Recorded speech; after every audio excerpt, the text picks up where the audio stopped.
Hello guys, कैसे हैं आप सब। नमस्कार, सुप्रभात। सबसे पहले आप सभी को होली और भाई दूज की बहुत बहुत शुभकामनाएं। आपका ये त्यौहार बहुत मंगलमय और हर्ष और उल्लास के साथ बीते, ऐसी मैं कामना करती हूँ। आज हम जिस विषय पर चर्चा करेंगे वो है भाई दूज।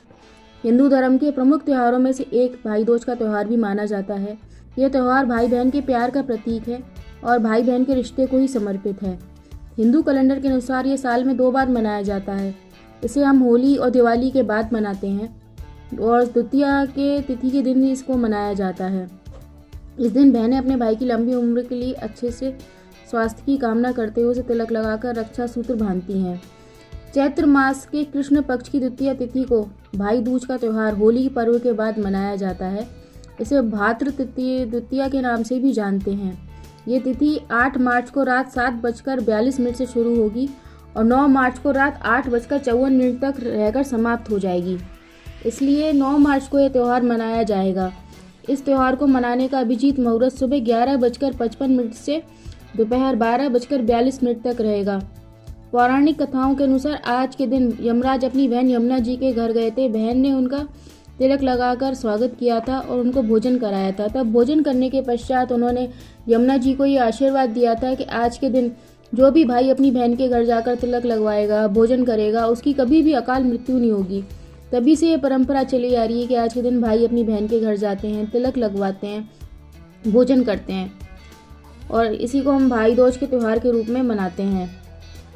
बहन उनकी लंबी उम्र सुख समृद्धि की कामना करती हैं, आरती उतारती हैं, मिठाई खिलाती हैं। इसके बदले भाई उनको कोई स्नेह के रूप में देते हैं। बहुत लोग गोबर की दौज बनाकर आज के दिन उसकी पूजा करते हैं। बाद में भाई दूज की कथा सुनाई जाती है, जो कथा इस प्रकार है। एक नगर में एक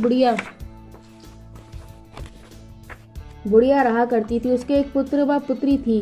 बुढ़िया ने अपनी पुत्री की शादी कर दी थी। एक बार होली के बाद भाई ने अपनी माँ से अपनी बहन से मिलने की जिद की और कहा कि मैं अपनी बहन के यहाँ जाकर तिलक कराने का आग्रह किया, तो बुढ़िया ने अपने बेटे को जाने की इजाज़त नहीं दी, पर वह बेटा बार बार जिद कर रहा था तो उन्होंने इजाज़त दे दी। बुढ़िया का बेटा एक जंगल से गया, वहाँ जहाँ उसे एक नदी मिली। उस नदी ने बोला कि मैं तेरा काल हूँ और मैं तेरी जान लूँगी। इस पर बुढ़िया का बेटा बोला कि पहले मैं बहन से मिल तिलक करा लूँ, फिर मेरे प्राण हर लेना। इसके बाद वह आगे बढ़ा, जहाँ उसे एक शेर मिला। शेर ने भी उससे यही बात की कि मैं तेरा काल हूँ और तेरे प्राण लूँगा। उससे भी वह यही बोला कि पहले मैं अपनी बहन से मिलकर उसे तिलक करा लूँ, फिर भले ही मेरे प्राण ले लेना। फिर वह आगे बढ़ा तो उसे एक सांप मिला। सांप ने भी उससे यही कहा कि मैं आज तेरे को डस लूँगा। तो वह बोला नहीं, पहले मैं अपनी बहन से मिलकर तिलक करा लूँ, उसके बाद मुझे डस लेना। सभी बाधाओं को पार करके वह अपनी बहन के घर पहुँचा। बहन के घर पहुँचता है तो उस समय बहन सूत काट रही थी। जब वह उसे पुकारता है तो वह उसकी आवाज़ को अनसुना कर देती है, लेकिन जब भाई दोबारा आवाज़ लगाता है तो उसकी बहन बाहर आ जाती है। उसका भाई तिलक कराकर दुखी मन से चल देता है। इस पर बहन उसके दुख का कारण पूछती है और भाई सब बता देता है। इस पर बहन कहती है कि रुको, मैं पानी पीकर आती हूँ, और वह एक तालाब के पास जाती है जहाँ उसे एक बुढ़िया माई मिलती हैं और वह उस बुढ़िया से इस माई से अपनी सारी समस्या का समाधान पूछती है। इस पर बुढ़िया माई कहती हैं कि ये तेरे पिछले जन्मों के कर्मों का फल है, जिसे तेरे भाई को भुगतना पड़ रहा है। अगर तू अपने भाई को बचाना चाहती है तो उसकी शादी होने तक ये हर विपदा को टाल दे तो तेरा भाई बच सकता है। इसके बाद वह अपने भाई के पास जाती है और कहती है कि मैं तुझे घर छोड़ने के लिए चलूँगी, और वह शेर के लिए मांस, सांप के लिए दूध और नदी के लिए ओढ़नी लाती है।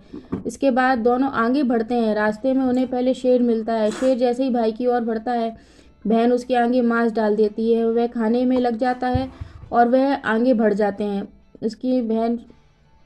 इसके बाद उनको एक सांप मिलता है, वही सांप मिलता है जो उसको मिला था। उसके आगे बहन जैसी वो उसको काटने के लिए आता है, बहन उसके आगे दूध रख देती है और हाथ जोड़ लेती है। सांप दूध पी लेता है और वह लोग आगे बढ़ जाते हैं और अंत में उन्हें नदी मिलती है, जिस पर वह ओढ़नी डाल देती है। इस तरह से वह अपने भाई को बचा लेती है और इसलिए आज के दिन ये त्यौहार मनाया जाता है कि सभी बहनें अपने भाई की रक्षा के लिए भगवान से सब प्रार्थना करती हैं और भाई भी बहनों से तिलक लगवाते हैं। तिलक लगवाने के कारण ही उनकी अकाल मृत्यु से रक्षा हो पाती है।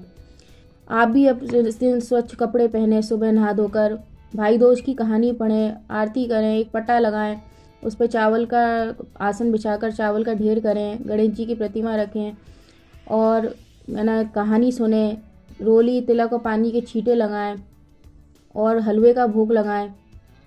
और भाई दूज की कहानी सुनकर भाई को एक चावल के आटे का चौक लगा के उस पर चौकी रखें, का आसन बिछाएं, उस पर अपने भाई को बिठाएं, तिलक लगाएं, आरती उतारें, मिठाई खिलाएं और उसकी जीवन की सुख समृद्धि की मंगल कामना करें।